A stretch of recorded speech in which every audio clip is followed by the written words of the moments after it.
Shalom la famille, shalom. Que mon Dieu vous bénisse abondamment au nom puissant et glorieux de notre Seigneur et Sauveur Jésus-Christ de Nazareth.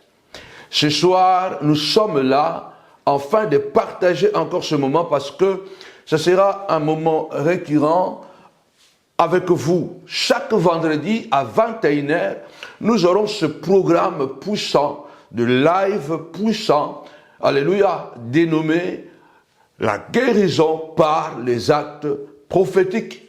Et aujourd'hui, dans ce live, nous allons prier le Seigneur et le thème que nous allons aborder ce soir, c'est comment activer les esprits de la malédiction protectrice. Comment on peut activer les esprits de la malédiction protectrice. Nous avons toujours entendu la malédiction dans le mauvais sens.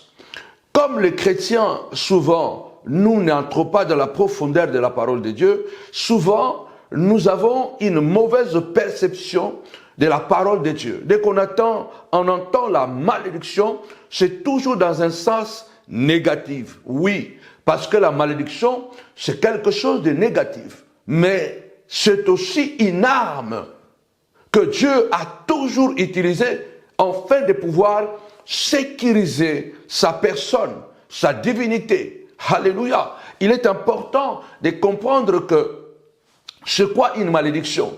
La malédiction, c'est lorsque quelqu'un libère une parole négative contre quelqu'un, contre une personne, contre un pays, contre une famille. Donc, il libère une parole négative, une parole d'imprécation. Cela veut dire que cette parole est à l'envers de la bénédiction. Ça peut être d'une manière déclarée comme ça, ou soit symbolique. Alors, il est important, parce que nous parlons sur la spiritualité christocentrique, il est important de pouvoir comprendre une chose très importante, que la malédiction peut te protéger. C'est pourquoi je vais l'enseigner aujourd'hui et nous allons prier Dieu au nom puissant et glorieux de Jésus-Christ.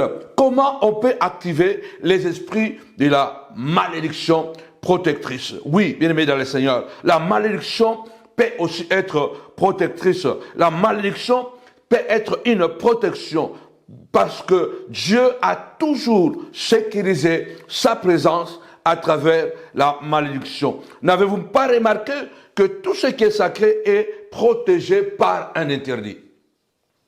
Avant de pouvoir entrer dans la profondeur de la parole, lorsque la Bible déclare, l'apôtre Paul déclare ceci, au reste frères, dans Ephésiens 6, fortifiez-vous par sa toute puissance et revêtez-vous, fortifiez-vous dans le Seigneur. Et par sa puissance, revêtez-vous de toutes les armes de Dieu.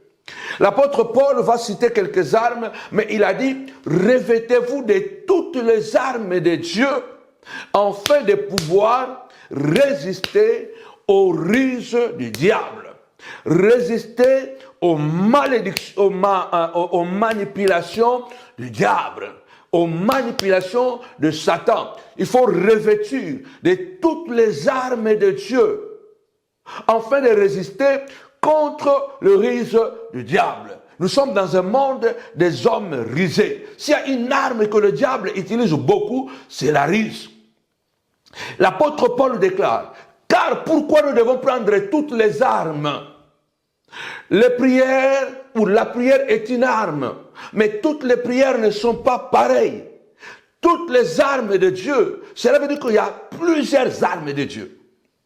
Il dit car nous n'avons pas à combattre contre la chair et le sang, mais nous avons à lutter contre les démons appelés les démons de domination qui veulent nous dominer, les démons d'autorité qui veulent imposer leurs lois sur notre vie, et les démons appelés les principautés, les démons qui gouvernent des territoires, qui nous refusent des territoires, qui nous refusent de devenir des propriétaires. Et en quatrième position, l'apôtre Paul déclare contre les démons appelés les esprits méchants dans les lieux célestes. Et dit, Prenez toutes les armes de Dieu. Prenez toutes les armes de Dieu. Ne laissez aucune arme. Prenez toutes les armes de Dieu afin de pouvoir résister dans le mauvais jour et encore rester debout après avoir tout surmonté. Et l'apôtre Paul va citer 6 armes que je vais frôler tout de suite rapidement. Ces 6 armes-là, ne sont pas les seules armes spirituelles. Il parle, tenez la ceinture autour de vous, la vérité comme la ceinture autour de votre rang. Prenez la cuirasse de la justice pour protéger votre cœur. Mettez le zèle de l'évangile comme chaussure à vos pieds. Qu'ils sont beaux les pieds de ceux qui annoncent la bonne nouvelle. L'apôtre Paul déclare, prenez les casques du salut. Alléluia. Prenez le casque du salut. Il faut que le salut soit dans notre pensée, dans notre esprit. C'est pourquoi la parole de Dieu déclare, soyez transformés par le renouvellement de l'intelligence. Donc prenez le casque du salut et prenez le bouclier de la foi par lequel vous allez éteindre toutes les flèches ou tous les traits enflammés du diable. Et par-dessus tout, prenez la parole de Dieu qui est le pain de l'esprit. Mais ce que je veux dire, c'est que nous pouvons aussi utiliser l'arme de la malédiction. Mais nous devons apprendre certains principes spirituels. Comment je peux activer l'esprit de malédiction sur ma vie pour protéger ma vie, pour protéger mes enfants, pour protéger ma maison. Il est important. Je suis en train de dire bien comment on peut activer l'esprit ou les esprits de la malédiction. Parce que tout ce qui est sacré, tout ce qui est sacré, tout ce qui est divin est protégé et sécurisé par des interdits. Et cela, vous devez le savoir d'une manière ou d'une autre. Je suis en train de dire qu'une malédiction est une parole ou une déclaration ou un acte par lequel une personne invoque consciemment ou symboliquement, alléluia, le malheur, la privation de faveur, de grâce ou de conséquences négatives sur quelqu'un ou sur une situation. Donc, quand on parle de la malédiction, on parle de quelqu'un qui peut libérer la parole. Et qu'est-ce que nous avons fait? Nous avons laissé cela aux sorciers. Nous avons laissé les gens nous maudire et nous n'avons même pas la capacité de répondre. Qu'est-ce que nous avons fait? Alléluia. Qu'est-ce que nous avons fait? Nous avons laissé les larmes de la malédiction aux sorciers. Cela veut dire qu'eux, ils peuvent nous maudire. Nous, on ne peut pas maudire. Oui, eux, ils peuvent créer des interdits et nous, on doit être faibles. On ne doit pas créer de barrières. Mais Dieu nous prouve au contraire. Nous allons calmement et nous allons prier. Et à travers de cette prière, tu deviendras dangereux. Tapez-moi 5 fois, dangereux, dangereux, dangereux. À travers de cette prière, ce soir, ce midi, je ne sais pas à quelle heure tu vas suivre ce live ou tu es en direct. Je voudrais dire tout simplement, prépare-toi à connaître une prière que peut-être que tu n'as jamais fait. J'ai dit ici, Dieu avait activé l'esprit de la malédiction dans le jardin. Déjà quand Dieu crée l'homme, il le place dans le jardin. Et l'homme avait la liberté de tout dans les jardins. Mais dans ces jardins, il y avait un piège. Comme on peut dire ça? Il y avait un piège. Il y avait quelque chose qui protégeait les jardins. Vous savez qu'est-ce qui protégeait les jardins? C'était une malédiction. Parce que dans tout ce que Dieu avait créé, il avait mis à l'intérieur de ces jardins deux arbres spéciaux. Il y avait l'arbre de la connaissance du bien et du mal et l'arbre de vie. Mais il y avait un arbre qui était interdit à l'homme. Et Dieu était clair. Je t'ai créé à mon image, à ta ressemblance. Mais l'arbre de la connaissance du bien et du mal, c'est l'arbre de la barrière. C'est l'arbre de la frontière. Ça veut dire que tu ne peux pas aller au-delà. Le jour où tu mangeras cet arbre de la connaissance du bien et du mal, tu mourras certainement. Je t'aime. Je t'ai donné mon image. J'ai mis en toi mon esprit, mais j'ai mis des frontières, j'ai mis des barrières. Le jour où tu vas manger cet arbre, tu mourras. Cela veut dire que Dieu avait protégé les jardins à travers une malédiction claire. Le jour où tu touches ça, le jour où tu fais ça, automatiquement, tu vas perdre le jardin. La relation entre moi et toi, ça va se casser. Malheureusement, avec les enfants de Dieu, aujourd'hui, nous sommes devenus le passoire. Ça veut dire qu'en tant que chrétiens, les gens peuvent nous insulter, les gens peuvent entrer chez nous et faire ce qu'ils veulent. Les diables, les amis, ennemis, ils peuvent tout faire. Et nous, on ne peut rien faire parce que nous sommes tellement bons, plus bons que Dieu. Tapez-moi 5 fois malédiction, malédiction, malédiction. À la fin de ce live, les esprits de malédiction seront activés si tu entres dans l'esprit de ce programme, de cette prière. Parce que Dieu qui est amour, il a mis une malédiction. Ça veut dire que toi aussi, tu peux le faire dans ta vie. Tu peux t'élever et déclarer, à partir d'aujourd'hui, celui qui touche à mon enfant ne vivra plus. Tu as le pouvoir. Parce que qui a le pouvoir de déclarer une parole de protection qui devient une malédiction? Je vais vous montrer ici dans la Bible que partout il y a des sacrés, les sacrés ont toujours été protégés par les interdits. Et dans toutes les sociétés humaines, laissez-moi vous dire que dans toutes les sociétés humaines, il y a toujours régné ces grands principes universels. Les sacrés exigent de limites. Il faut que dans votre vie, dans notre vie, nous apprenions à mettre de limites. Si vous allez dans Exode 20, le troisième commandement, que moi j'appelle ici le troisième commandement, la sainteté de Dieu exige des limites. Je suis en train de dire, Dieu est saint, et il a dit, dans le troisième commandement, Dieu dit quoi? L'Éternel déclare, je ne laisserai pas impuni celui qui prendra mon nom en vain. Donc l'Éternel dit, dans le deuxième commandement, premier commandement, deuxième commandement, troisième commandement, la Bible déclare, tu ne prendras pas le nom de l'Éternel ton Dieu en vain. Tu ne joueras pas avec le nom de l'Éternel ton Dieu. Tu ne prendras pas à la légère le nom de l'Éternel ton Dieu. Tu honoreras ce nom. Tu respecteras son nom. Parce que l'Éternel ne laissera pas impuni celui qui prendra son nom en vain. Cette parole n'est pas une simple loi morale ou une règle morale. C'est une loi spirituelle de sacralité. Il faut apprendre à partir de maintenant à sacraliser votre famille, à sacraliser votre vie. Et vous avez besoin. Ce soir, nous allons prier avec la puissance de la prière, mais nous allons poser un acte prophétique avec le sel.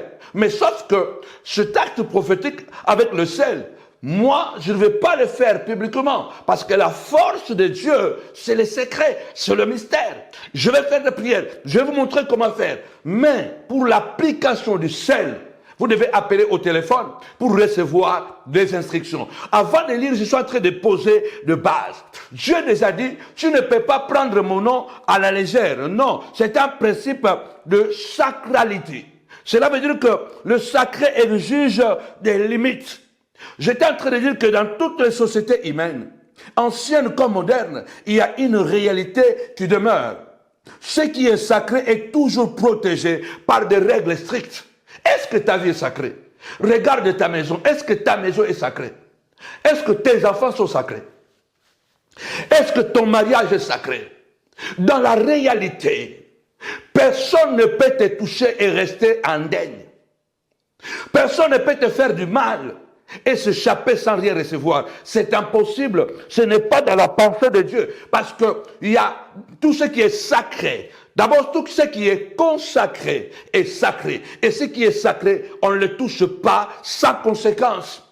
J'ai dit ici, depuis l'Antiquité, des lieux sacrés, des sanctuaires, des cercles fermés, des rites réservés n'étaient jamais accessibles à tout le monde. Depuis que l'homme existe, avant même que Dieu passe par Abraham, l'homme a toujours eu des lieux sacrés. L'homme a toujours eu des sanctuaires, des endroits mystiques et des endroits où tu ne peux pas y aller sans pouvoir être autorisé, des choses que tu n'as pas droit, même dans ce siècle-là. Ça veut dire qu'il y a des choses, seuls les ayants droit, les initiés, les consacrés ont droit d'approcher. Il faut que dans ta vie, qu'il y ait des zones protégées, qu'il y ait des endroits sacrés. Je suis en train d'aller avoir de poser la puissance de la parole. Lève ta voix et déclare, au nom puissant et donné des écrits, Seigneur de gloire, j'active à partir de maintenant les esprits de la malédiction protectrice. Celui qui me touche ne peut pas rester sans rien. Celui qui me touche, tu touches la prunelle de ton œil. Tu touches à mon enfant, les esprits de malédiction vont te frapper. Tu détruis mon mariage, ta vie sera détruite. Parce que nous sommes dans un monde de remise et reprise. C'est la loi universelle. Mais il faut apprendre comment tu peux sacraliser. Tu as des choses, il n'y a que les initiés. Il n'y a que ceux qui sont consacrés qui ont droit à accéder à ce genre de choses. Les ayants droit. Même aujourd'hui, il y a des clubs privés. Aujourd'hui, il y a des clubs privés. Il y a des sociétés fermées. Tu n'as pas accès là-bas. Tu ne peux pas y entrer. Non, il y a des zones hautement sécurisées. Un individu lambda ne peut pas y entrer librement. Vous avez entendu, vous entendez aujourd'hui l'affaire Epstein ou Epstein. Vous entendez? Il y a des endroits dans ce monde qui sont des endroits secrets. Il y a des clubs privés hautement sécurisés. Il y a des endroits où une personne lambda ne peut pas entrer parce que tu ne fais pas partie de ce groupe de gens et tu n'as pas droit à cette information-là. Il y a des gens sur la terre aujourd'hui, nous vivons. Il y a des choses que tu n'as pas droit de voir. Il y a des choses que tu n'as pas droit de toucher. Il y a des choses que tu n'as pas droit d'entendre.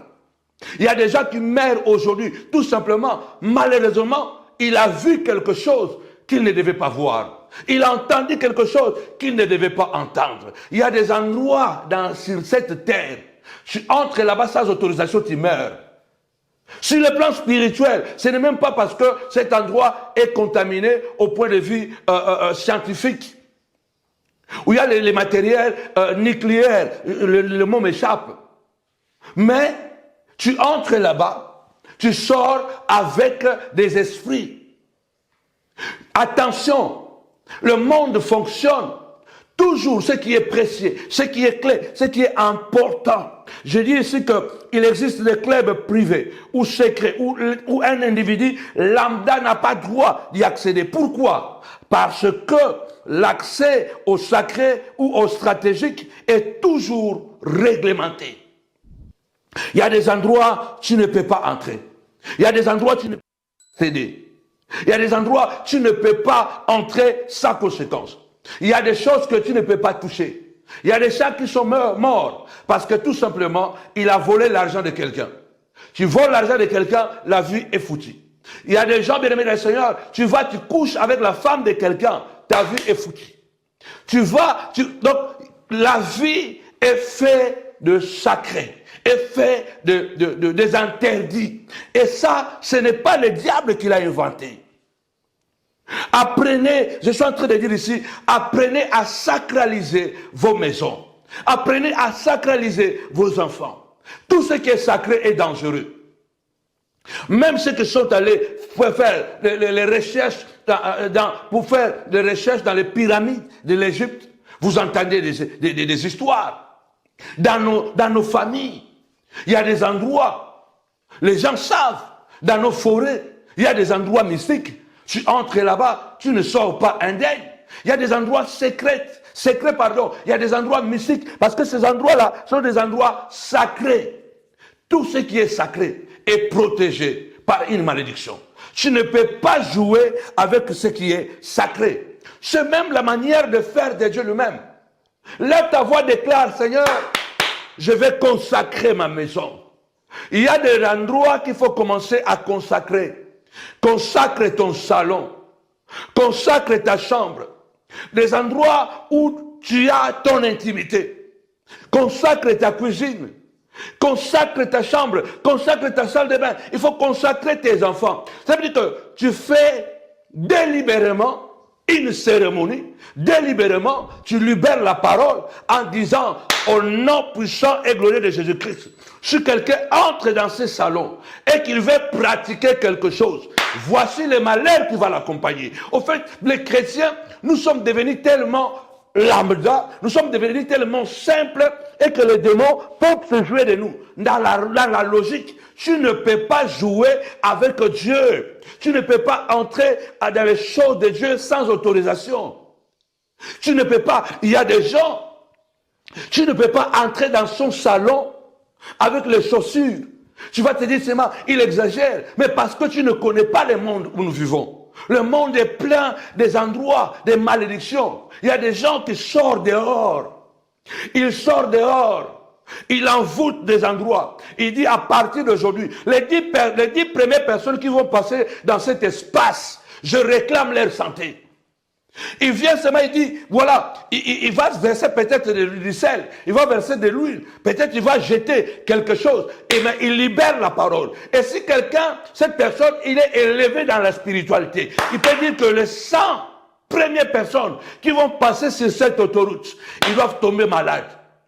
Pour que moi j'ai la santé. Attention, il y a des gens qui vont enterrer des choses, et pendant que toi tu sors, parce que les pieds, ce sont des points de contact importants. Le porte du corps. Les pieds, partout tu marches. Les pieds marchent sur certaines malédictions. Et quand tu viens à la maison, tu rentres avec ces malédictions-là. C'est pourquoi tu vas voir que la plupart des gens, pas la plupart, les gens, certaines personnes, il ne te permettra pas de rentrer dans sa maison, dans son salon, avec tes chaussures.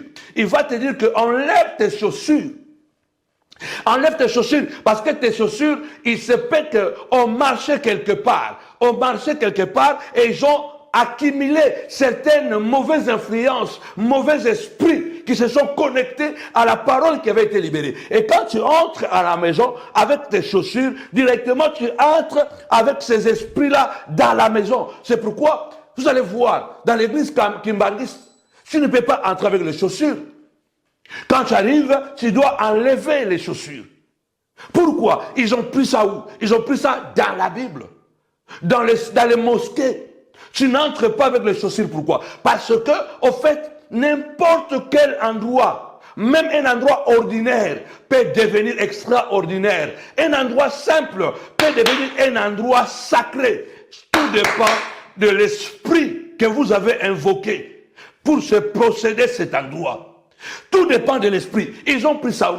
Parce que lorsque Dieu, dans Exode 3, il rencontre Moïse, la Bible déclare que Dieu était descendu dans un endroit, quelques mètres carrés, dans un buisson ardent. Et Moïse a vu ce buisson. Il passait là-bas chaque jour. Il se peut même qu'il y a 2 semaines, le troupeau avait mangé ce buisson-là, le feuille de ce buisson-là. Mais ce jour-là, Dieu était descendu. Il a pris possession du buisson. Il y avait le feu qui sortait. Il y avait le feu qui sortait. Il y avait le flamme qui sortait. Et Moïse dit, mais comment il y a le feu et l'arbre, le buisson ne se brûle pas? Il dit, je vais me détourner pour m'approcher et voir ce spectacle. Et quand il retourne pour s'approcher, Dieu lui dit, attention, ce n'est plus le même endroit. Il dit, ôte les souliers de tes pieds, car l'endroit sur lequel tu te tiens est une terre sainte. Les chrétiens doivent développer la spiritualité dans tous les domaines importants de notre vie. Nous sommes devenus tellement simples, faibles, parce qu'il y a des choses que nous avons négligées tellement. Nous devons être spirituels. Dieu a dit dans sa parole, au commencement était la parole était avec Dieu, et la parole était Dieu. Et cette parole, je suis en train de dire, est devenue chair, est passée à l'action.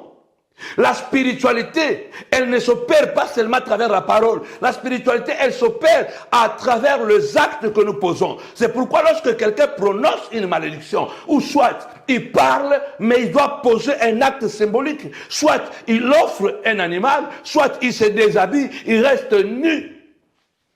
Et il parle, parce que cet acte symbolique-là le fait accéder dans le domaine de l'esprit. Oh my God. Fais en sorte que ton enfant devienne un hôtel ambulant. Fais en sorte que ton mariage soit un hôtel ambulant. Tu viens combattre mon mariage, tu seras maudit. Parce que c'est automatique. Tu ne prendras pas le nom de l'Éternel ton Dieu en vain. Là où on invoque Dieu, là où Dieu prend possession, la terre devient sacrée, devient sainte. Ta maison devient sainte. Ta maison devient sainte. Tes enfants deviennent saints. Mais il faut connaître comment je peux vraiment consacrer mes enfants. Tu touches à mon enfant, tu prends la malédiction. Dieu, c'est un Dieu qui s'est toujours protégé à travers les interdits, les règles strictes. Les règles strictes. Je voudrais dire à quelqu'un, ouvre tes yeux. Crois que Dieu t'a tout donné. Mais la Bible déclare, sans la révélation, mon peuple, le peuple sans la révélation est un peuple sans frein. Et le peuple périt par manque de connaissances. Le peuple périt par manque de connaissances. La Bible déclare, bien-aimé dans le Seigneur, celui qui se confie à l'Éternel, il est comme la montagne de Sion, qui ne chancelle pas, qui subsiste pour toujours. Jérusalem est entourée de montagnes, ainsi l'Éternel entoure son peuple. Nous devons imiter Dieu. Dieu dit à Moïse, cet endroit n'est plus normal. Cet endroit est devenu mystérieux, est devenu mystique, parce que j'ai pris possession. Apprenez ce que Dieu ne se laisse pas approcher, bien-aimé, par n'importe quoi, n'importe comment. Dieu a toujours mis le principe. Je suis en train de dire ici que le tabernacle, je dis ça que faites comme Dieu, établissez des cercles d'accès dans votre vie. Établissez des cercles d'accès dans votre vie. Jéricho était tombé parce qu'il y a un rituel qui a été fait. N'a pas seulement été tombé parce qu'on a parlé, il y a un rituel qui a été fait. Faites, bien-aimés le Seigneur, établissez des cercles d'accès dans votre vie. Ça veut dire qu'il y a des limites. Jusque si tu peux arriver chez moi, jusque si tu ne peux pas entrer dans ma vie, je dois faire certaines pratiques qui doivent sécuriser ma vie. Dieu a mis Adam dans le jardin et il lui a mis l'arbre de la connaissance du bien et du mal et il a activé la malédiction. Il dit le jour où tu vas dépasser cette limite, tu vas mourir. Et le jour où Adam a dépassé la limite, la Bible déclare, Adam s'était séparé avec Dieu, il a perdu le jardin. Il y a des gens, même des esprits dans le monde céleste, ils doivent comprendre que non, tu as grandi en maturité. L'apôtre Paul déclare, bien aimé Seigneur, soyez mes imitateurs comme je suis l'imitateur de Christ. Parce que Paul était un homme d'une dimension exceptionnelle. Il faut que nous puissions imiter le Christ, imiter la parole de Dieu. La Bible déclare que Dieu dit à Moïse, ôte les souliers de tes pieds. Parce que j'ai mis des limites. Tu ne peux plus accéder. Je lève ma main droite. Je déclare au nom puissant et glorieux de Jésus-Christ qu'à partir de ce live, nous allons utiliser le sel. Donnez-moi le sel. Nous allons utiliser le sel. Nous allons utiliser le sel. Mais aujourd'hui, je ne vais pas donner ce rituel comme cela. Est-ce que je peux avoir le sel? On ne va pas utiliser ce rituel comme cela. Mais tout ce que nous allons faire aujourd'hui, c'est pouvoir vous communiquer la pensée divine. La pensée divine. Mais l'acte, comment il faut le poser? Nous n'allons pas le poser publiquement. Il y a des choses qu'on ne fait pas publiquement. La force de Dieu, c'est de cacher les choses. Les mystères, c'est lorsque les choses ne sont pas dévoilées. Ne dévoilez pas les choses naturellement. Parce que Dieu est un Dieu qui se cache. Dans Proverbe, il est écrit, la gloire de Dieu, c'est de cacher les choses. La gloire de Dieu, c'est de cacher les choses. Il est important de comprendre que tout le monde ne doit pas avoir l'accès dans ta vie. J'étais en train de parler le dimanche passé sur les personnes qui ont un bon cœur. Que les gens qui ont un bon cœur, ils n'ont pas de destinée facile.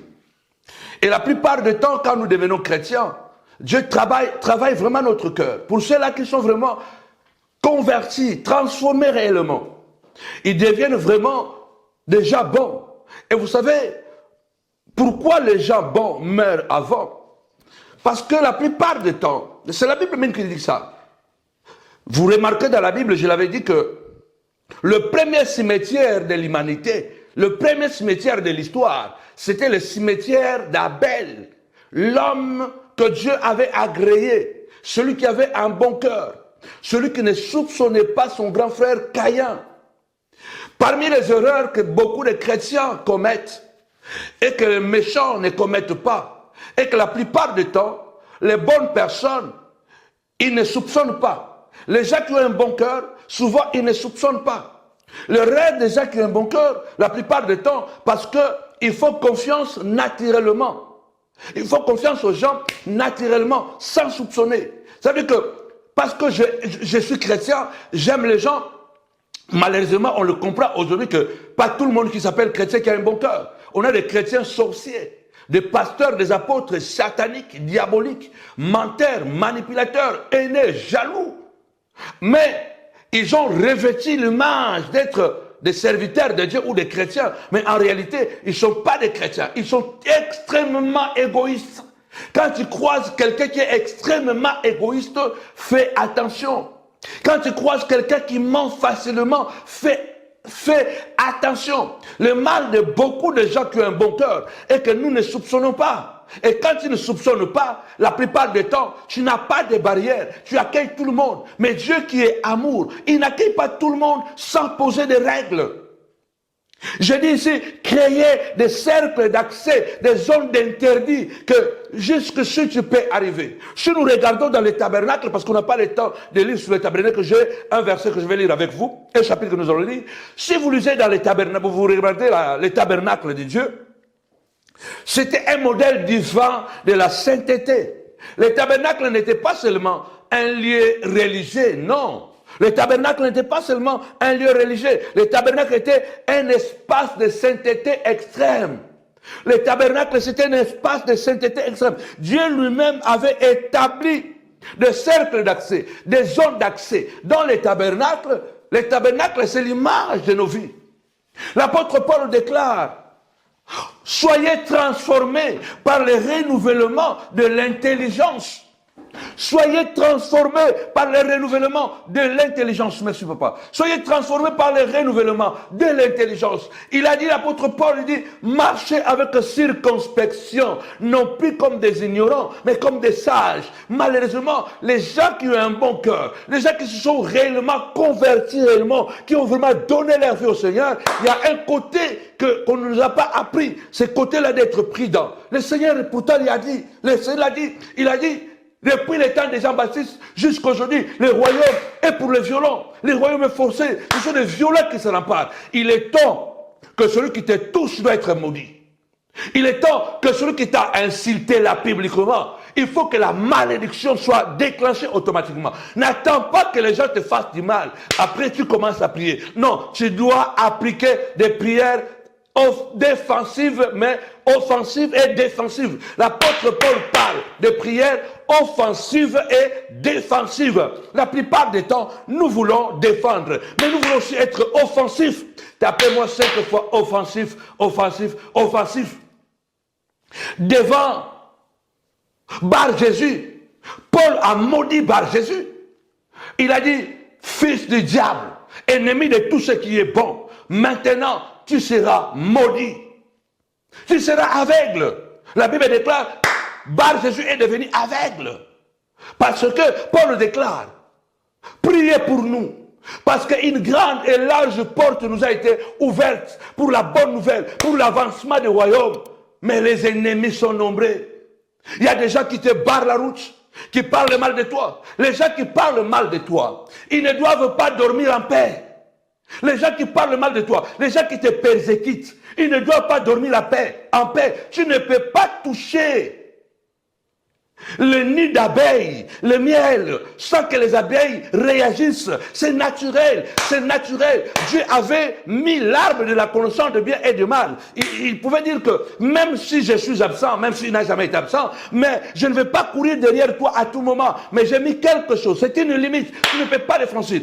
Mais normalement, quelqu'un ne peut pas te détruire et vivre la paix. Non, parce que la Bible déclare point de paix pour le méchant. La saison est arrivée où tu dois t'élever et déclarer des paroles de puissance et pratiquer la spiritualité, consacrer des zones d'interdit dans ta vie. Bien-aimé dans le Seigneur, l'apôtre Paul dit, soyez transformés par le renouvellement de l'intelligence. Et offrez vos corps à Dieu comme un sacrifice vivant, saint et agréable, ce qui serait de votre part un culte raisonnable. Donc l'apôtre Paul est en train de dire quoi? Ton corps doit devenir un culte. Ton corps doit devenir un temple. Ton corps doit devenir l'autel ambulant. Et l'autel, c'est un lieu d'échange entre l'invisible et le visible. Et malheureusement, ce ne sont que les satanistes et les méchants qui le font.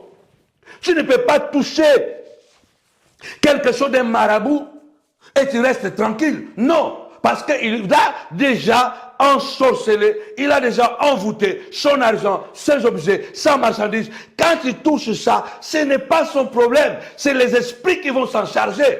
Il est important que les chrétiens sachent. Écoutez ce que dit dans le Nouveau Testament. La femme de Pilate est venue dire à son mari Pilate, pendant qu'il était assis dans son bureau, la femme est venue lui dire, attention, toute la nuit j'ai souffert, je n'ai pas dormi toute la nuit, à cause de cet homme juste qui était en train de maltraiter. C'était Jésus qui était venu pour mourir, mais malgré cela, Jésus lui-même a dit à Pilate, celui qui me livre à toi commet un plus grand péché. Commet un plus grand péché. C'était Judas. C'était les principaux sacrificateurs. Il dit que celui qui me livre à toi commet un plus grand péché. Et pourtant, il était venu pour mourir. Mais le mal doit être toujours sanctionné. Le mal doit être sanctionné. Mais n'attendez pas.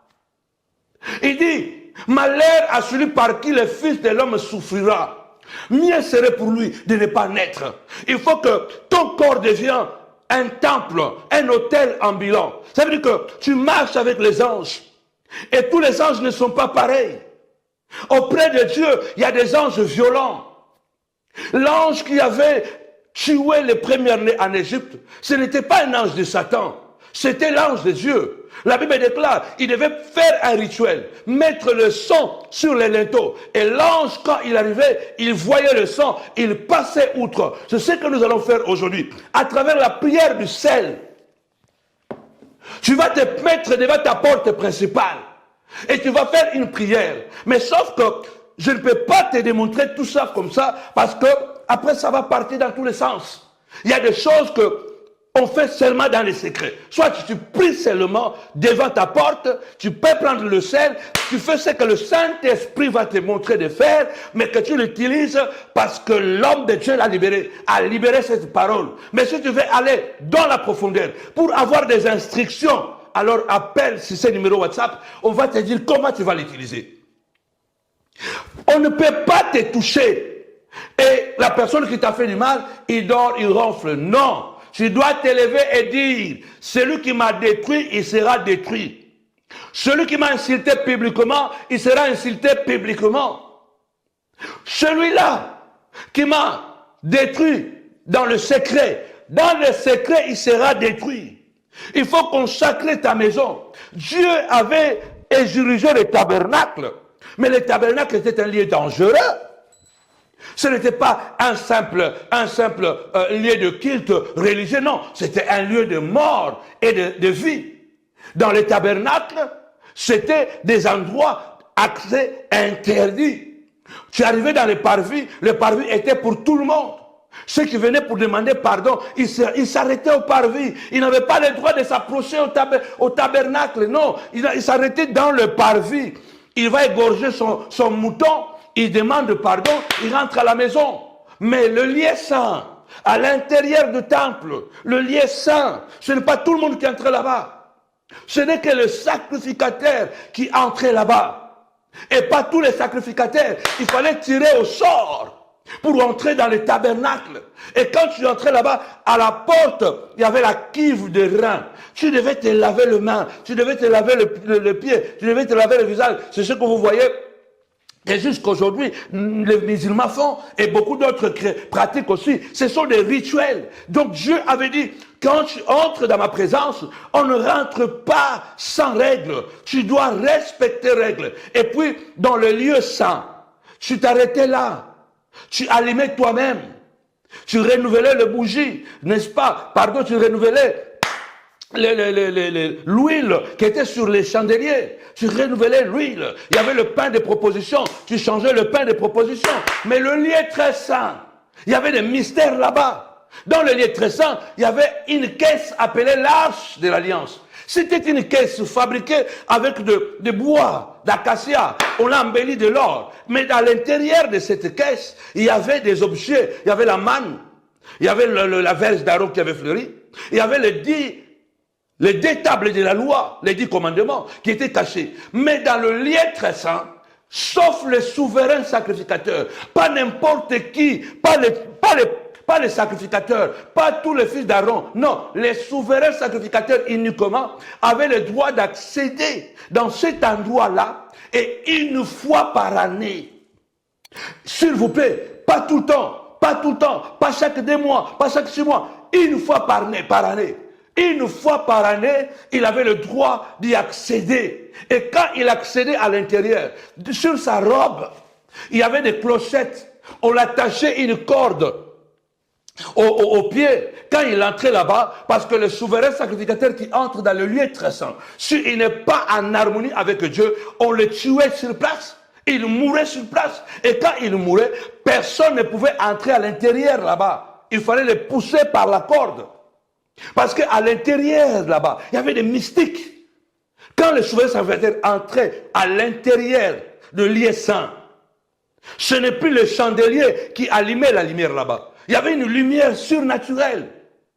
Dieu recevait le sang sur le propitiatoire. Il y avait des mystères qui se produisaient à l'intérieur là-bas. Est-ce que vous n'avez pas entendu ça, même dans nos familles en Afrique? Qu'il y a des endroits où les gens entendent des voix. Il y a des endroits où les gens vont là-bas, ils parlent avec les esprits. C'est parce que ce sont des choses, bien-aimés du Seigneur, que nous trouvons dans les Écritures. Mais toi, dans ta maison, tout le monde entre, tout le monde fait, et tout le monde dit, tout le monde sort, parce que, au fait, la sainteté n'est pas symbolique. Elle était active et dangereuse. La sainteté n'est pas quelque chose de symbolique. Il faut se sanctifier. C'est pourquoi le diable veut que tu sois toujours dans le péché. L'épreuve biblique de la sainteté est dangereuse. Rappelez-vous des fils d'Aaron. Les fils d'Aaron, Nadab et Abihu, ont offert un feu étranger et Dieu les a tués sur place. Dieu les a tués, le feu était sorti. Tu ne peux pas. Il faut que même tes proches, ils doivent commencer à te soupçonner que non, c'est vraiment un enfant de Dieu. Nous l'avons fait du mal, mais nous souffrons en secret. Dans les toilettes, dans leur salle de bain, dans leur chambre à coucher. Ils doivent se dire que non, nous l'avons maltraité, mais nous souffrons. Il faut qu'il y ait des conséquences. L'apôtre Paul déclare, celui qui vous trouble doit être troublé. Et nous devons activer les esprits de la malédiction protectrice. Mais cela ne s'active pas naturellement comme ça. Tu as besoin des instructions. Mais la clé de tout ça, la clé simple, c'est la sanctification. C'est apprendre à consacrer tes enfants à Dieu. Les apprendre à marcher dans la crainte de Dieu. Les apprendre à devenir des autels ambulants. Ça veut dire qu'on n'est pas capable de les garder quand ils sont à l'école. On n'est pas capable de les protéger quand ils sont en voyage. Mais ils sont déjà des autels ambulants parce qu'ils ont appris. Nous les avons consacrés à Dieu et nous les avons appris comment ils peuvent maintenir l'esprit de Dieu ou les anges de Dieu avec eux. Parce que l'autel est un aéroport, est un lien, est un pont entre le visible et l'invisible. Partout où il y a des autels, il y a des esprits.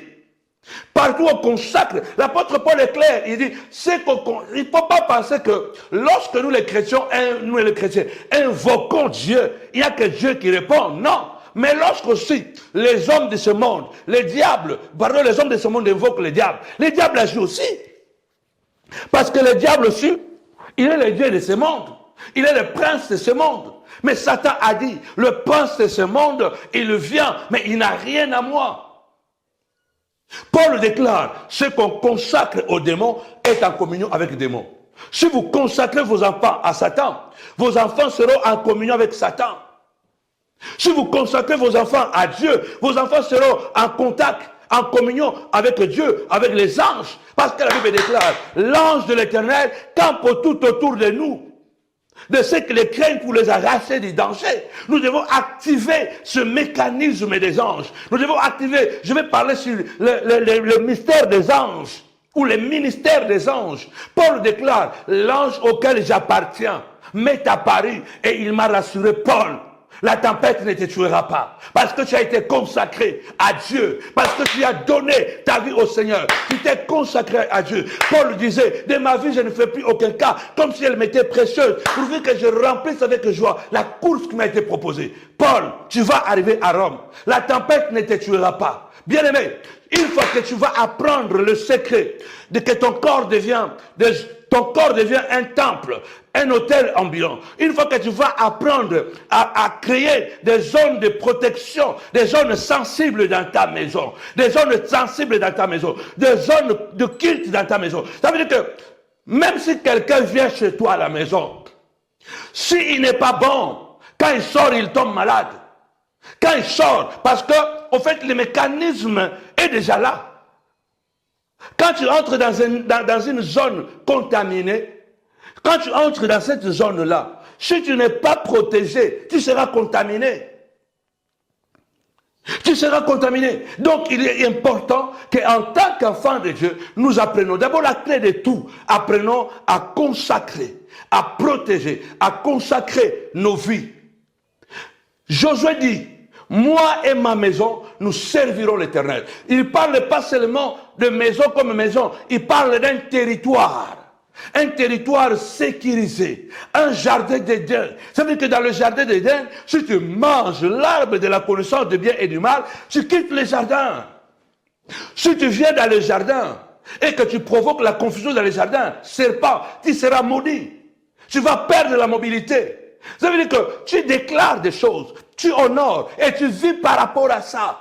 Seigneur, si quelqu'un vient dans cette maison, il doit venir avec de bonnes intentions. Mais s'il ne vient pas avec de bonnes intentions, Seigneur de gloire, qu'il sorte frappé.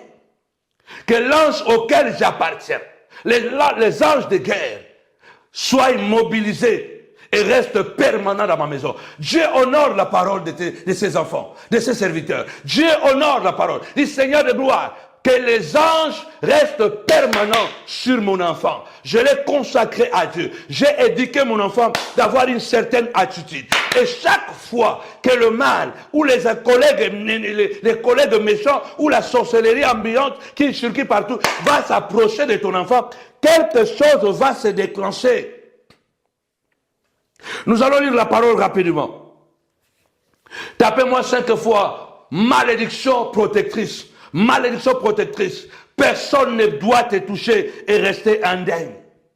Écrivez 2 Samuel, chapitre 6, versets 1 à 10. Nous n'allons pas lire, mais nous allons lire plutôt 1 Samuel 5, 1 à 12. Mais d'abord 2 Samuel 6, 1 à 10. Là, nous allons voir un jour David, comment Dieu a dit, tu ne prendras pas le nom de l'Éternel, ton Dieu, en vain, car l'Éternel ne laissera pas impuni.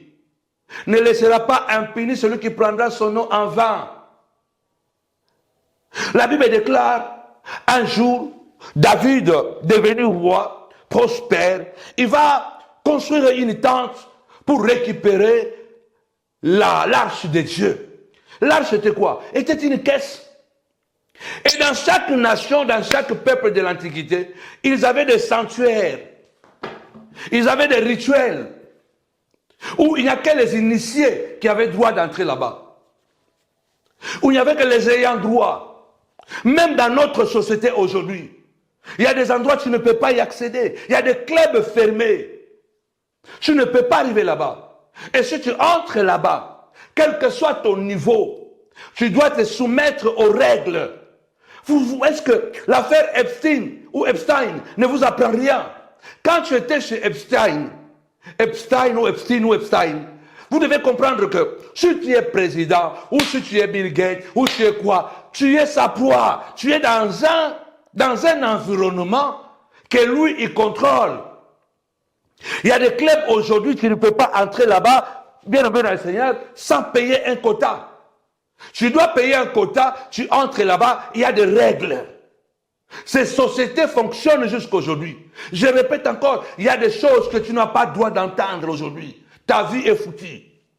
Parce que dès que tu entends cela et que tu ne fais pas partie de cette communauté-là, tu ne fais pas partie de ce cercle fermé, on va te tuer, on va t'éliminer. On va t'éliminer. Donc, même pendant que nous marchons, nous devons prier, Seigneur, que je ne me retrouve jamais au mauvais endroit, au mauvais moment. Seigneur, pendant que je vais essayer de chercher le travail, que je ne tombe jamais dans des cercles bizarres. C'est le monde qui pratique ces choses. Les chrétiens sont trop légers. Je viens d'entendre quelque chose, je ne sais pas si c'est vrai. Une influenceuse au Cameroun. Il y avait la cérémonie des Ballons d'Or. Elle est très proche, je crois, de Samuel Eto'o. Voilà, voilà, elle devait participer à cette cérémonie des Ballons d'Or. On a invité les personnalités publiques, donc elle aussi, elle était invitée, elle était avec Samuel Eto'o dans la journée et tout ça. Donc, elle a donné rendez-vous à ses abonnés que je serai à la cérémonie des Ballons d'Or. Mais elle arrive en retard. Elle arrive, paraît-il, la première dame était déjà à l'intérieur. Et on lui a dit, tu ne peux pas entrer parce que la première dame est déjà à l'intérieur. Qui es-tu? Tu n'es pas à son niveau. Je ne partage pas tout ce que je fais à travers la politique de l'Afrique et tout ça. Mais pour vous dire que ces gens font exactement ce qui est dans la Bible. Il y a des règles que tu ne peux pas bafouer, quelle que soit ton influence, quelle que soit ta position. La première dame est déjà dedans. Qui es-tu? Pour que tu entres, parce que toi aussi tu es connu, pour voler la vedette. Parce que normalement, ce sont les inférieurs qui doivent déjà être à l'intérieur et les supérieurs viennent après, ou la supérieure vient après. La supérieure est déjà à l'intérieur et toi tu viens venir entrer. Tu as brisé le protocole. Quel que soit qui tu es, la règle reste comme ça. Quel que soit l'amour que Dieu avait envers Adam, il lui a chassé du jardin. Parce qu'il a brisé une règle qu'il ne devait pas briser. Il faut que dans ta vie, qu'il y ait des zones d'interdit, qu'il y ait des secrets que personne ne peut déchiffrer. S'il y a quelque chose que mes ennemis, les amis ennemis, n'ont pas pu avoir de ma vie, c'est déchiffrer ma vie. Ils n'ont rien. Comme Samuel avait dit, est-ce que tout mon parcours, de qui j'ai pris un pot de vin? Samuel, avant de mourir, il avait levé les mains, il avait dit, qui peut me reprocher d'avoir touché sa femme? Qui peut me reprocher d'avoir pris son argent? Le peuple a répondu, jamais. Tu as marché dans l'intégrité. Tu dois être quelqu'un de réglo. Il y a des choses, tu dis que si c'était à 10h, à 10h, ça c'est un problème que j'ai déjà abordé, je vais aborder ça aussi avec les Africains. Nous les Noirs, quelquefois, on est tellement trop bas. Mais laisse-moi ne pas perdre. Elle a perdu la cérémonie des Ballons d'Or parce qu'elle a oublié que ce monde a des principes. Ce monde a des règles. Si tu ne respectes pas ces règles-là, tu es hors jeu. Peu importe qui tu es. Regardez dans 2 Samuel 6, 1 à 10. La Bible est en train de dire quoi? David dit, oh peuple, nous allons récupérer l'arche dans la maison d'Abinadab. Nous allons récupérer l'arche et nous allons ramener ça à Jérusalem. Il a peut-être plus de 30 000 personnes. Ils dansaient, ils ont récupéré l'arche, ils étaient en train de danser. Mais qu'est-ce qu'ils ont fait? Ils ont brisé la loi. Ils n'ont pas respecté les règles que Dieu avait établies. Dieu ne négocie pas ses principes. Il y a des choses que tu ne dois pas négocier. Non pas parce qu'ils ont l'argent plus que toi. Moi, je connais des gens, des soi-disant serviteurs de Dieu. Quand il a besoin de quelque chose, il devient un rat. Dès qu'il a ce qu'il a voulu, il redevient un chat. Maintenant, il peut chasser le rat. Mais il y a des gens, bien aimés le Seigneur, même si il n'a pas ce que vous voulez lui donner, il ne deviendra jamais un rat.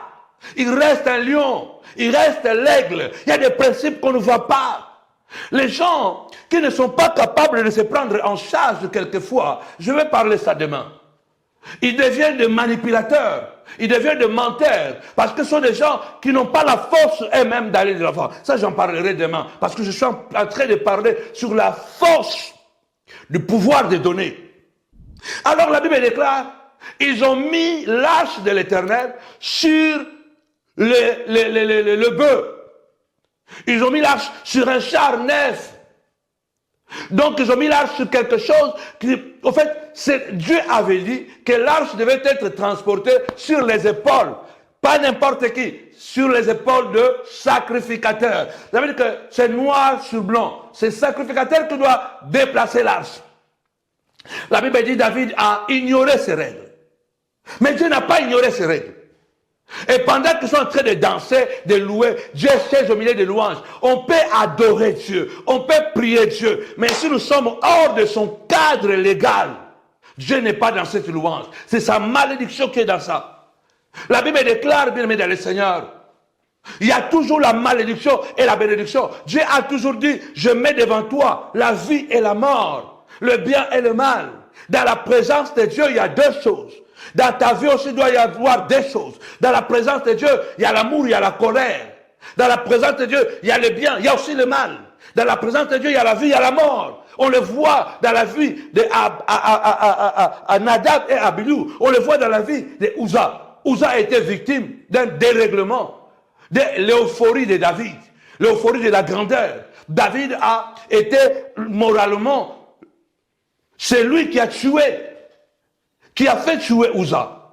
Uza était à côté avec quelqu'un d'autre, ils étaient en train d'accompagner l'arche. Ils arrivent quelque part et les bœufs ont fait pencher le char. Et l'arche était en train de pencher pour tomber. Il fallait que Uza laisse l'arche tomber. Il y a des choses, il ne faut pas aider Dieu. Il y a des choses, nous ne devons pas aider Dieu. Uza a fait l'erreur de pouvoir aider Dieu, de toucher l'arche. La Bible déclare, Dieu a tué Uza sur le champ. Vous savez pourquoi? Parce que si Uza avait touché l'arche et que Dieu avait dit, bon, ce n'est pas de sa faute, c'est la faute de David, fini, l'arche n'aurait plus le pouvoir. Il y a des choses dans notre vie, c'est nous qui avons permis aux amis ennemis de prendre l'ascendance sur nous. Il y a des choses par amour, par manque de connaissance, par manque de la profondeur, par manque de la spiritualité, nous avons perdu le sens du pouvoir. Quand c'est oui, c'est oui. Quand c'est non, c'est non. Uza est mort sur le champ. Parce que si Uza n'était pas mort, désormais l'arche n'allait plus faire peur à personne. Or, la présence de Dieu, à cette époque-là, habitait dans l'arche. La présence de Dieu habitait dans l'arche. Or, la Bible déclare, ne savez-vous pas que vous êtes le temple du Saint-Esprit et que Dieu habite en vous? Imaginez-vous que Dieu habitait dans l'arche. Celui qui touche l'arche, paf! Il est frappé directement. Ça veut dire que même nous là qui sommes là, si quelqu'un vient avec sa sorcellerie, c'est comme ce poisson dans la mer. J'ai oublié son nom. Mais il a le courant sur lui. Si tu touches à ce poisson-là, tu auras l'électricité. Tu seras électrocuté. Ça veut dire qu'il faut que dans notre vie, plus nous sommes sanctifiés, plus nous nous consacrons à Dieu, plus que les ennemis de nos vies, ils seront maudits.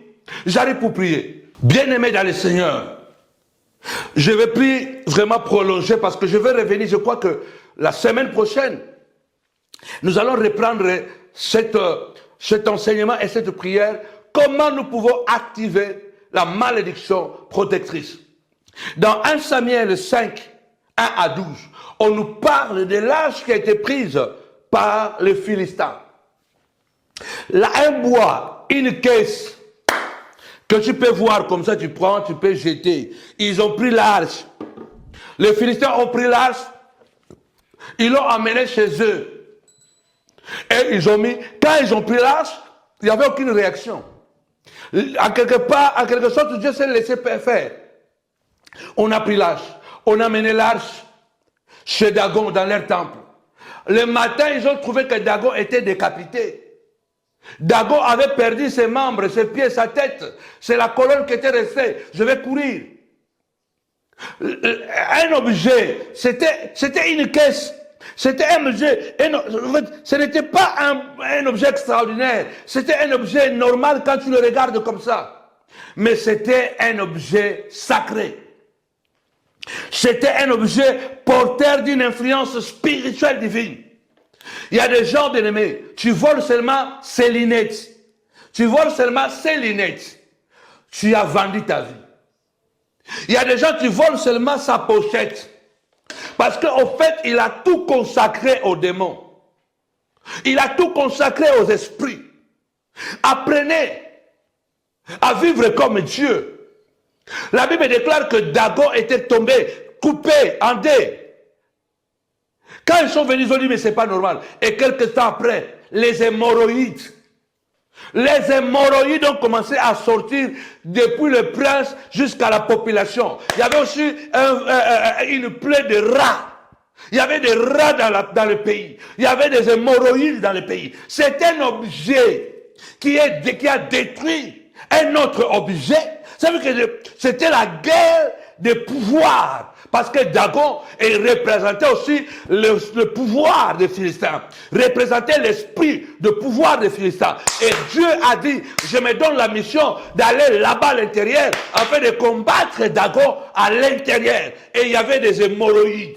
David a dit à Saoul, du méchant vient la méchanceté, même l'Éternel me vengera de toi. L'Éternel me vengera de toi.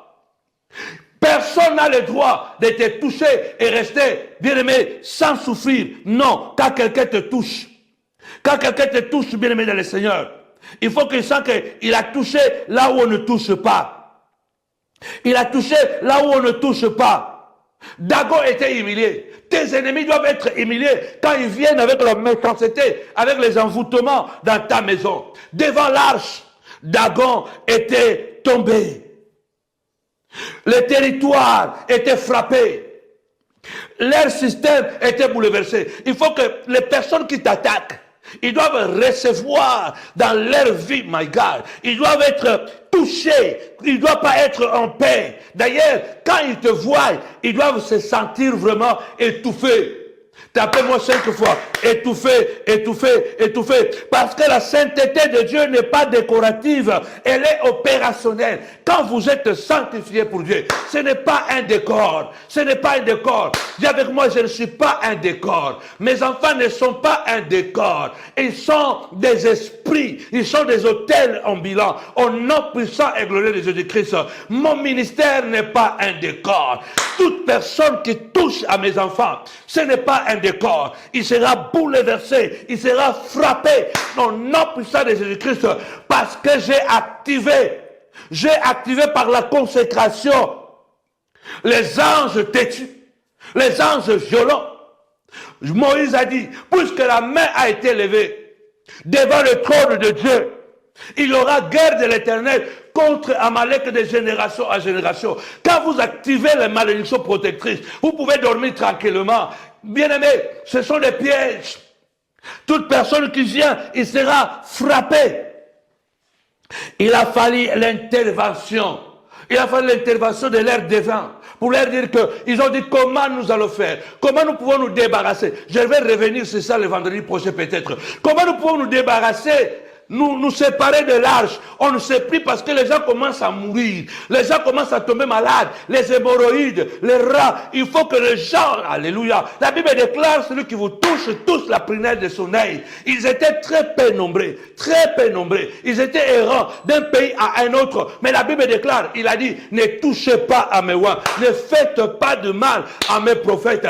En réalité, bien-aimés des Seigneurs, Dieu n'est pas d'accord lorsque nous ouvrons des portes et que les sorciers viennent trimballer chez nous, faire ce qu'ils veulent et ils rentrent. Non, Dieu ne peut pas tolérer ça. Dieu permet que lui-même il puisse nous punir, mais il n'aime pas que les autres puissent nous faire souffrir. Quand nous péchons, nous brisons une loi contre Dieu. Dieu veut que lui-même il nous punisse. C'est pourquoi lorsque Balak a appelé Balaam pour maudire Israël, Balaam a fait beaucoup d'autels, 21 autels, 42 animaux. Il a invoqué des esprits, n'ont rien fait contre Israël. Parce que Dieu était la protection d'Israël. Malgré qu'Israël était dans le péché. Balaam a dit à Balak, j'ai fait l'enchantement, j'ai fait la divination. Mais rien n'a pu les toucher parce que Dieu a barricadé leur vie. Dieu ne permet pas qu'on puisse les détruire. Mais Dieu va les détruire lui-même. Il est important, bien-aimé dans le Seigneur. Je commence à citer que ta maison, lève-toi du Seigneur de gloire. Viens, je te consacre ma maison. Il y a certaines choses que tu ne peux plus faire dans ta maison, même dans ta chambre à coucher, avec ton mari, avec ta femme. Il y a des choses que tu ne dois pas faire. Il y a des pratiques dans des couples qui ouvrent les portes aux démons. Vous devez sanctifier votre mariage. Sanctifiez votre couple. Vous devez sanctifier votre maison. Vous devez consacrer votre vie. Consacrer votre maison. Ça veut dire que quand quelqu'un vient, il sent vraiment qu'il y a quelque chose. Il dit que j'étais parti là-bas, j'ai senti la chair de poule. Les cheveux s'étaient tressés. Oui, parce que tu ne peux pas venir chez moi et faire tes gris, ou entrer dans ma salle de bain, déposer tes gris et sortir comme ça. Non, tu vas tomber malade. Parce que les esprits, les anges qui sont là à la maison, ils vont t'attaquer. Parce qu'ils sont des gardiens du temple. Ils sont des gardiens du temple. Cela va révéler un principe net. Un principe profond. Le nom de Dieu n'est pas un mot ordinaire. C'est une zone sacrée spirituelle. C'est un territoire de sainteté. Quand je dis, tu ne prendras pas le nom de l'Éternel en vain. Tu ne toucheras pas les choses sacrées en vain. Parce que le nom de Dieu, ce n'est pas un nom, un simple nom. Non. Ce n'est pas un nom ordinaire. C'est un territoire spirituel. Quand Dieu descend quelque part, la gloire l'accompagne. Prendre le nom de l'Éternel à la légère, prendre les choses de Dieu à la légère, c'est entrer sans autorisation. Manipuler les sacrés sans crainte. Banaliser ce que Dieu a sanctifié. Lorsque Dieu vous a consacré, personne ne peut vous banaliser. Lorsque Dieu vous a consacré, personne ne peut vous banaliser. Personne ne peut entrer dans votre intimité sans autorisation. Non, il doit être frappé. Il doit être frappé. Personne ne doit manipuler votre vie sans qu'il puisse sauter sur une bombe. Tu ne peux pas manipuler quelque chose qui est sacré. Il y a un démon qui va t'entrer. Il y a un esprit qui va t'entrer. Parce qu'on ne touche pas le sacré naturellement, sans pouvoir être bien-aimé du Seigneur, frappé. Écoutez, ce qui semble ordinaire aux hommes peut être mortel dans le spirituel. Tu peux sembler simple. Tu peux sembler simple. Ta maison peut ne pas avoir de gros écrans. Ta maison peut ne pas avoir des millions. Mais c'est simple. Mais tu es potentiellement, bien-aimé le Seigneur, sacré et tu peux être mortel. Ça veut dire que celui qui te touche, il risque sa vie.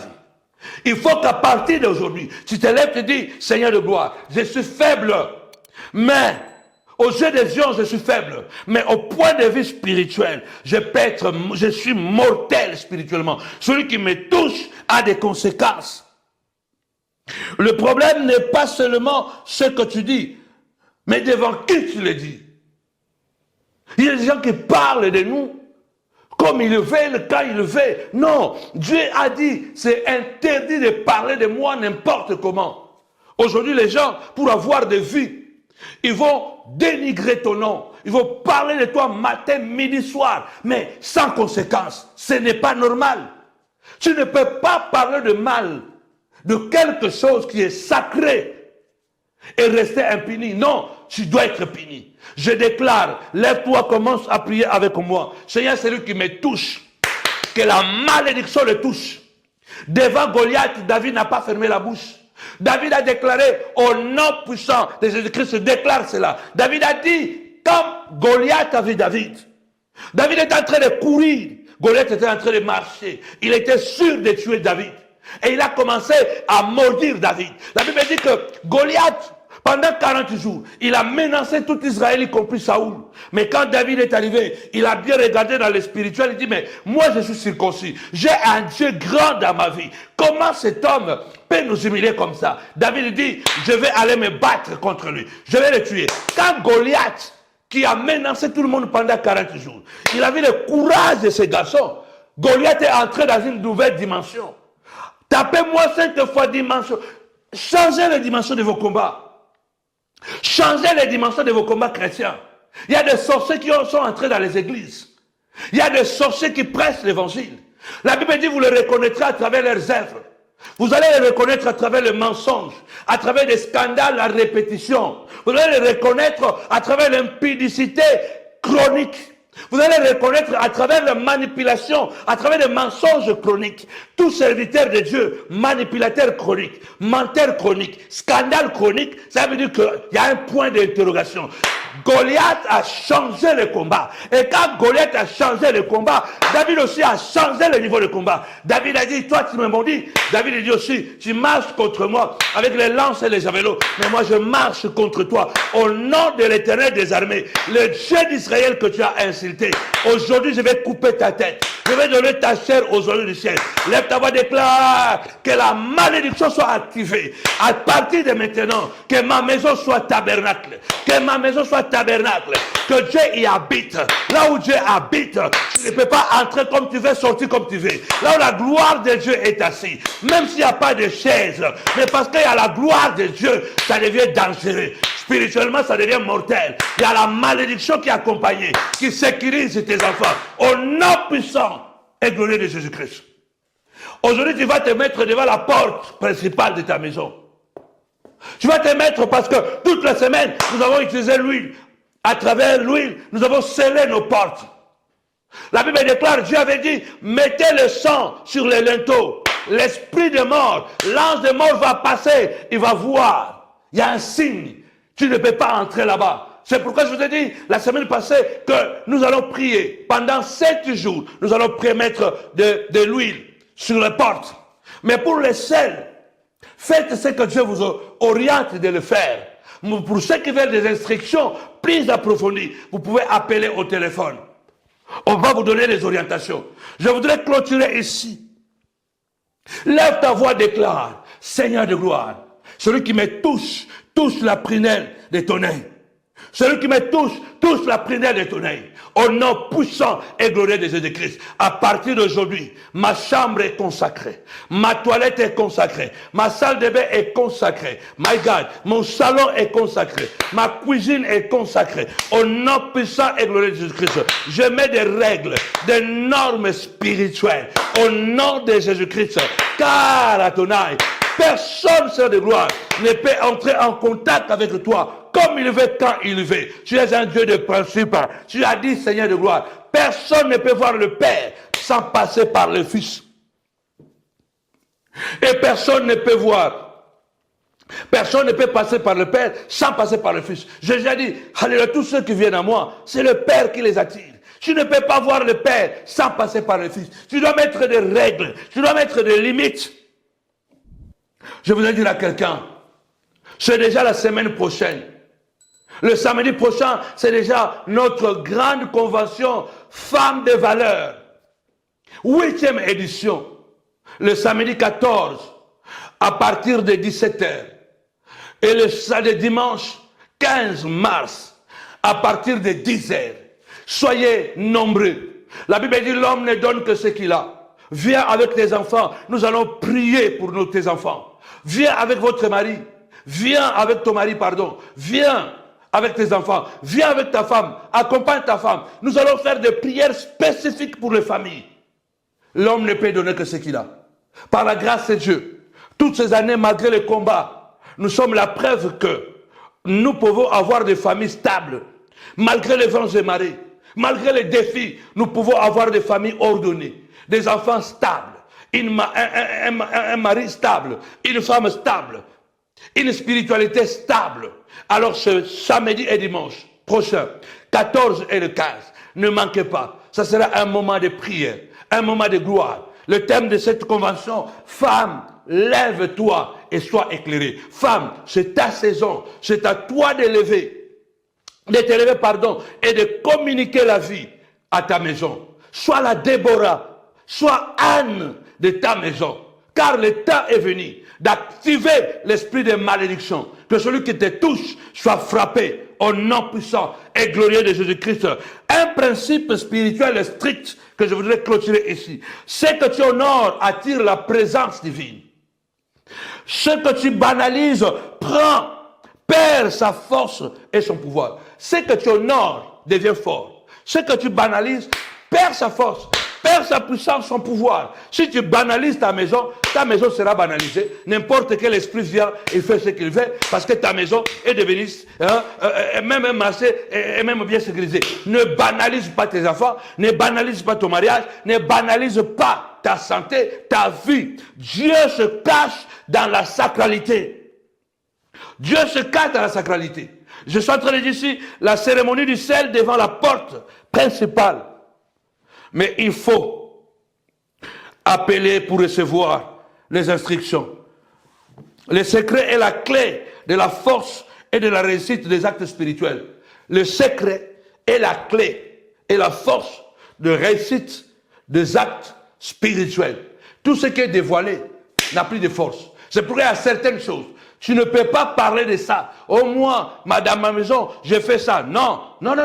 Au moins, dans ma maison, non. Il y a des choses, il y a des règles que nous disons comme ça. Mais il y a des choses que Jésus disait en privé. La Bible déclare dans Proverbe 25:2, la gloire de Dieu, c'est de cacher les choses.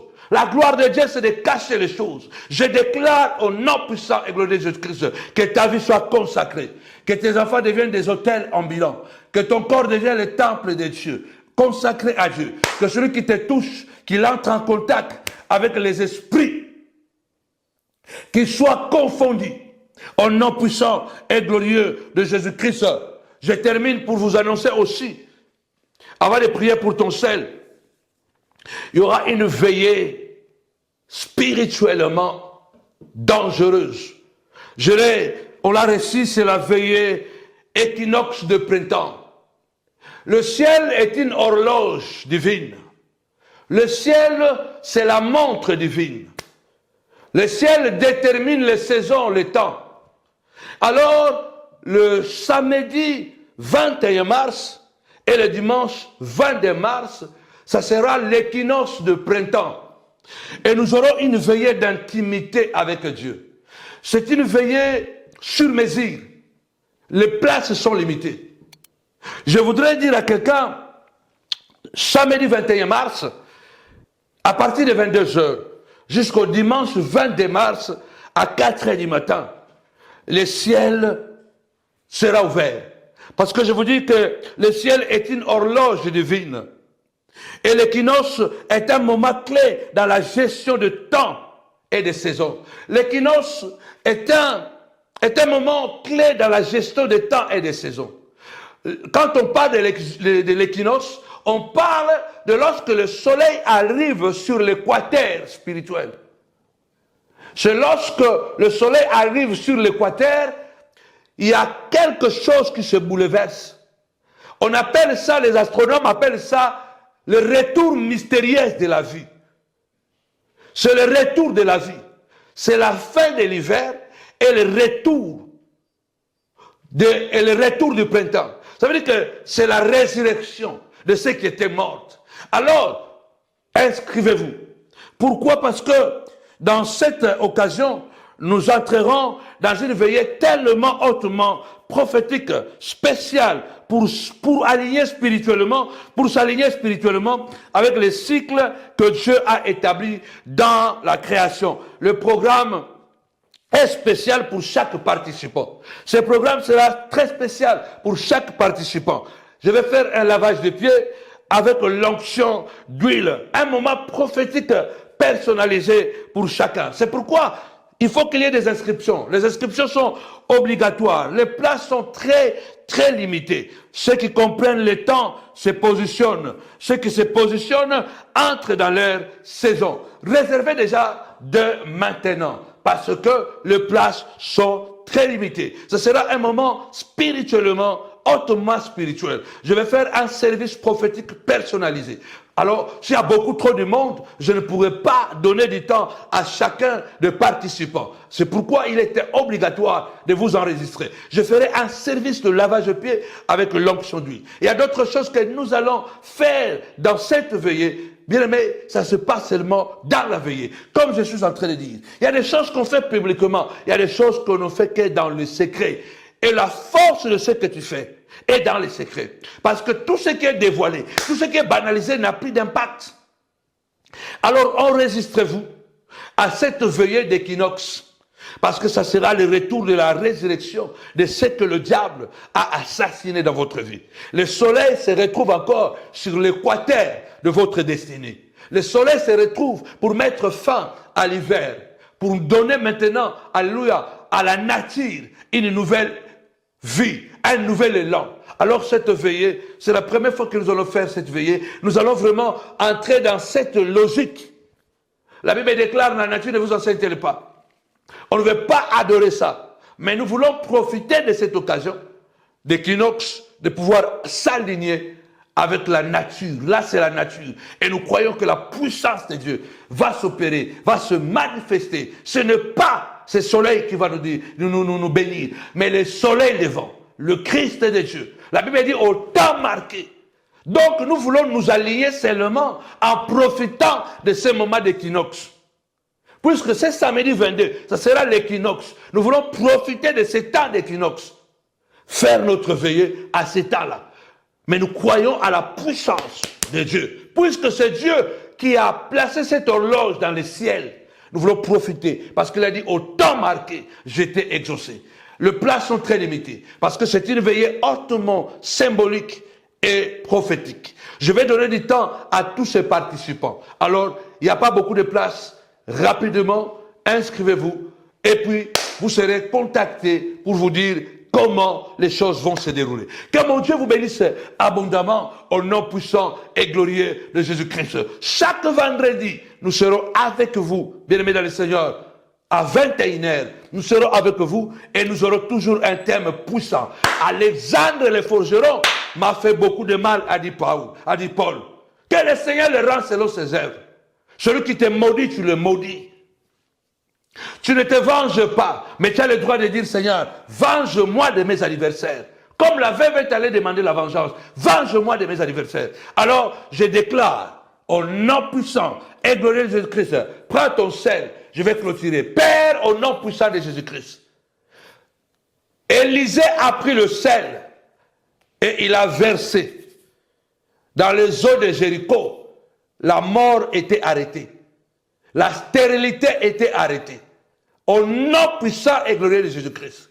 À travers l'activation des esprits de malédiction, la malédiction protectrice, Seigneur, symboliquement, nous prenons ce sel et nous prions, Père, que le Saint-Esprit conduise tes enfants, Seigneur de gloire, chaque acte qu'ils vont poser, que cet acte soit christocentrique, au nom puissant et glorieux de Jésus-Christ.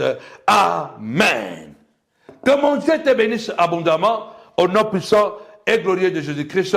Rendez-vous demain dimanche et n'oubliez pas, la semaine prochaine, c'est déjà notre convention. Reçois la guérison, la protection divine au nom de Jésus. Amen. Bye bye. Mars, c'est un temps mis à part. Un mois où la femme est honorée, équipée et relevée par le ciel. Femme, réveille-toi, ton temps est arrivé. Ce que l'ennemi a tenté d'éteindre, Dieu vient l'embraser. Ce que les années ont retardé, le ciel vient l'accélérer. Ce que les combats ont voulu enterrer va ressusciter bibliquement. Du 14 au 15 mars 2026, 8e édition, Femmes des valeurs MDLP. Tu ne viendras pas pour écouter un message, tu viens pour changer de dimension. Tu ne viens pas pour assister, tu viens pour te relever. Tu ne viens pas pour rester la même, tu viens pour devenir la femme que le ciel attend. Attention, cette rencontre ne sera pas confortable, elle sera transformatrice. Femme, lève-toi, ton air ne se discute plus. Ensemble, célébrons la femme du 14 au 15 mars. Odé, allez, bienvenue, Noisy-les-Grands, 93 160. Nous vous attendons massivement. Voilà notre tenue pour cette 8e édition. Avec Jésus, c'est toujours possible. Shalom.